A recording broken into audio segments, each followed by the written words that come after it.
ધાનેરા તાલુકાના ગ્રામ્ય વિસ્તારમાં એક પિતાએ પોતાની જ દીકરી પર દુષ્કર્મ આચરતા ધાનેરા પોલીસ મથકે આ કલયુગી પિતા વિરુદ્ધ નોંધાઈ ફરિયાદ। ધાનેરા તાલુકાના ગ્રામીણ વિસ્તારમાં પિતાએ પોતાની જ દીકરી પર દુષ્કર્મ આચરતા ધાનેરા પોલીસ મથકે કલયુગી પિતા વિરુદ્ધ નોંધાઈ ફરિયાદ। સમગ્ર ઘટનામાં રાત્રે માતા જાગી જતા મામલો આવ્યો સામે। ધાનેરા ગ્રામીણ વિસ્તારમાં પિતા દીકરીના સંબંધને શર્મસાર કરવાની ઘટના સામે આવી છે।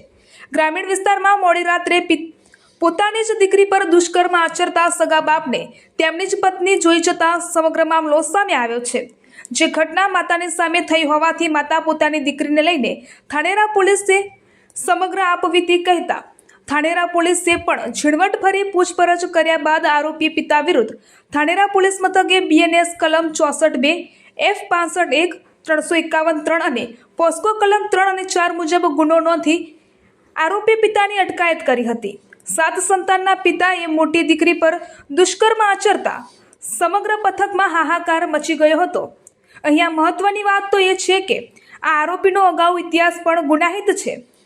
અનેક ગુનાઓ હેઠળ જેલમાં પણ રહીને આવેલો છે। ત્યારે ફરી આવી દુષ્કર્મની ઘટના સામે આવતા પિતા પુત્રીના સંબંધને શર્મસાર કરતા લોકો ધિક્કાર કળયુગી પિતા ઉપર વરસાવી રહ્યા છે।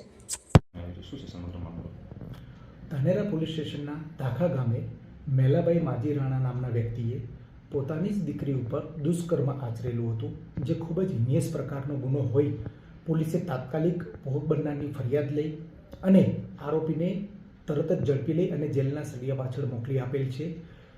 સામાજિક રીતે આ બહુ ખરાબ બાબત છે, જેથી પોલીસે સત્વરે બહુ કડક કાર્યવાહી કરેલ છે અને જે તે સમયે આરોપીએ ઘરના સભ્યોને ધમકી આપેલી હતી કે આવી વાત કોઈને જો જાહેર કરી છે તો તમને જાનથી મારી નાખશું, જેથી પરિવાર થોડો સમય દબાયેલો હતો। પરંતુ જેવી આ ઘટના પોલીસ સમક્ષ આવી, પોલીસે તાત્કાલિક ફરિયાદ નોંધી કાયદેસરની કડક કાર્યવાહી કરેલ છે। આરોપીની અત્યારે શું કર્યું છે? આરોપી અત્યારે જેલની અંદર છે। Thank you sir.